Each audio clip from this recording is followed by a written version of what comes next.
Olá, seja bem-vindo. Eu sou o professor Cleudi Júnior, fundador do CJR Cursos, e hoje venho trazer uma importante novidade para vocês. Que novidade, professor? Nós iremos dar início a um projeto que eu resolvi chamar de Mais é Menos. Mais é menos? Exatamente. Mais informações em menos tempo.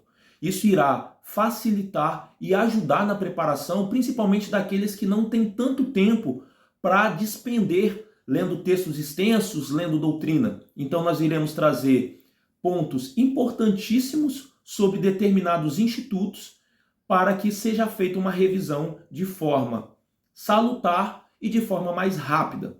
Então hoje eu resolvi falar do segundo substrato do crime. Segundo substrato do crime, exatamente, dentro do conceito analítico de crime, mais precisamente na teoria tripartite capitaneada por Hans Welsel, a qual dá conta de que o crime é fato típico, ilícito e culpável, nós iremos tratar da ilicitude. A ilicitude também é chamada de antijuridicidade por alguns doutrinadores, mas tecnicamente é melhor que a gente chame de fato ilícito, de ilicitude, também chamada de discriminantes, de tipos penais permissivos, de justificantes. Também é chamada de eximente, o que eu já tenho que fazer uma observação que não se confunde com erimentes, porque as erimentes dizem respeito à causa excludente da culpabilidade. Tá, professor, e o que significa? Existe uma definição no Código Penal do que seria um fato ilícito? Não. O Código Penal, ele não define o que é ilicitude. Ele apenas define quais são as causas que excluem a ilicitude. E o mesmo Código Penal adota uma teoria chamada de teoria indiciária, também chamada de ratio cognoscendi. O que seria isso, professor? A ilicitude, ela é um indício da tipicidade.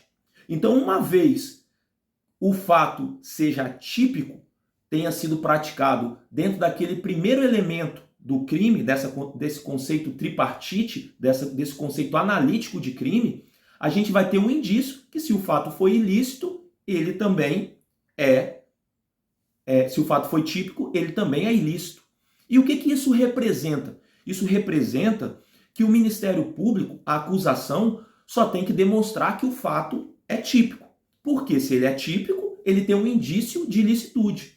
E aí, se a defesa alegar uma excludente de ilicitude, vai caber à defesa provar que ela incorreu numa excludente da ilicitude. Vai ter essa inversão de provar a ilicitude. Não caberá ao Ministério Público, e sim à defesa que alegou. Tá. Um outro ponto importante diz respeito às causas supralegais da exclusão da ilicitude. Existem, professor, causas supralegais? Existem. Eu vou dar um exemplo. O consentimento do ofendido. O consentimento do ofendido é uma causa supralegal, não está na lei da exclusão da ilicitude. Só que esse consentimento, ele tem que ser expresso, ele tem que ser livre, ele não pode ofender a moral e os bons costumes, ele tem que ser anterior à prática do ato e ele tem que ser emanado por pessoa capaz. Tá, professor? E aí, o que vai acontecer? Eu vou trazer um exemplo. A lesão corporal, ela está prevista no artigo 129 do Código Penal, caput, lesão corporal leve.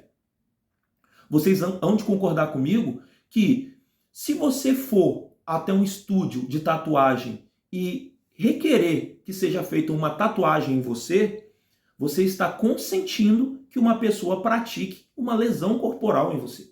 Porque a tatuagem é feita com agulhas. Da mesma forma, quem for tentar colocar um brinco, um piercing, o tatuador, a pessoa, o profissional que coloca o piercing, ele está praticando uma lesão corporal leve.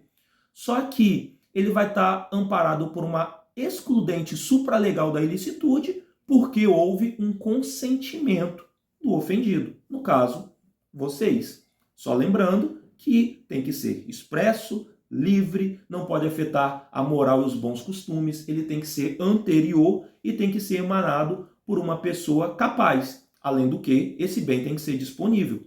Da mesma forma, ocorre naqueles reality shows em que o participante ele abre mão da sua liberdade por um período de tempo, visando um prêmio final.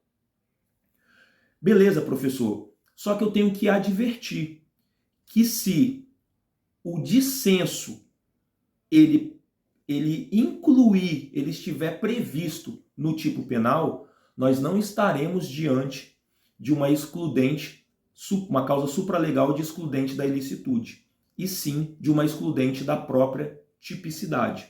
Explico. O crime previsto no artigo 150 do Código Penal, a violação de domicílio, ele necessita que o adentramento ao domicílio alheio ele ocorra de forma clandestina e contra a vontade do morador. Ou seja, a contrariedade de vontade, ela está prevista no próprio tipo penal. Ela é o dissenso. Se o morador consentir, então nós não estaremos diante de uma causa supralegal da ilicitude, e sim da própria causa da tipicidade, o primeiro substrato, o primeiro elemento da teoria analítica de crime. Por quê? Porque o dissenso é parte do tipo legal. Da mesma forma, o crime de estupro. O crime de estupro ele requer o constrangimento à conjunção carnal ou outro ato libidinoso, diverso da conjunção carnal, mediante violência ou grave ameaça, e tem que ser contrário à vontade da vítima. Se a vítima consente à prática sexual, nós estaremos diante de um fato atípico, porque o dissenso faz parte do próprio tipo penal. Bem, professor, qual a outra consideração importante que tem que ser feita em relação às excludentes da ilicitude? As excludentes da ilicitude, elas estão previstas no nosso Código Penal a partir do artigo 23, que diz que não pratica o crime o agente que estiver em legítima defesa, em estado de necessidade, em exercício regular do direito ou em estrito cumprimento do dever legal. Essas causas excludentes da ilicitude são chamadas de causas excludentes de ilicitude genéricas, porque elas se aplicam a todo e qualquer crime em que seja possível a aplicação do instituto. Diferentemente, existem as excludentes de ilicitude específicas.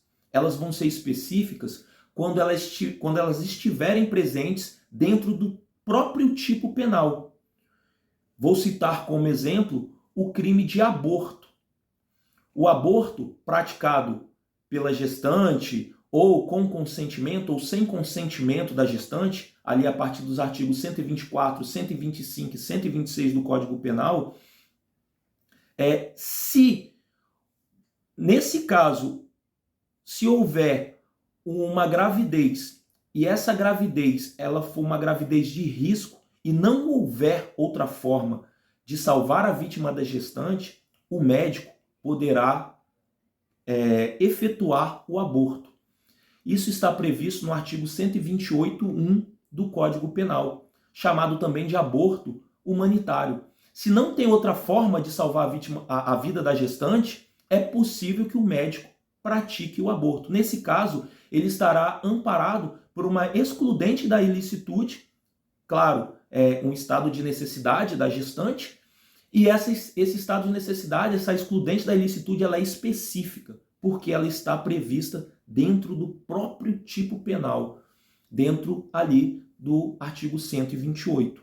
Da mesma forma, o aborto sentimental, que é aquele na qual a vítima ela foi estuprada. O aborto é resultado de um estupro. Nesse caso também o médico pode efetuar o aborto e ele estará amparado por uma excludente específica da legítima defesa. Convém ressaltar, por fim, que as excludentes da ilicitude, ela tem a definição do que é o conceito de estado de necessidade no artigo 24 do Código Penal, e temos também a definição do que é legítima defesa no artigo 25 do Código Penal. Todavia, nós não temos a definição do que é exercício regular do direito e estrito cumprimento do dever legal.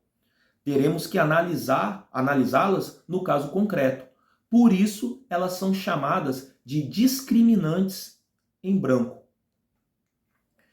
Espero realmente ter ajudado os senhores, esclarecido, trazido informações relevantes, informações importantes para os senhores dentro desse conceito geral de ilicitude.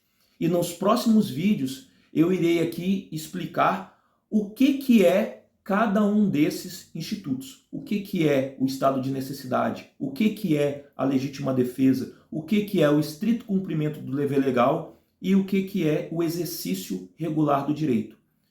Como eu já disse anteriormente, são causas excludentes da ilicitude genérica. Espero que tenham gostado do vídeo. Peço que nos sigam lá no Instagram, @prof.cleudejunio, e no YouTube, @prof.cleudejunio. Se inscreva no canal, se inscreva e também ative as notificações para que vocês recebam os nossos vídeos e principalmente os vídeos desse projeto, que eu tenho certeza que vão ajudar muito na sua preparação nos concursos públicos. Lembra, mais é menos. Mais informação, menos tempo. Até o próximo vídeo.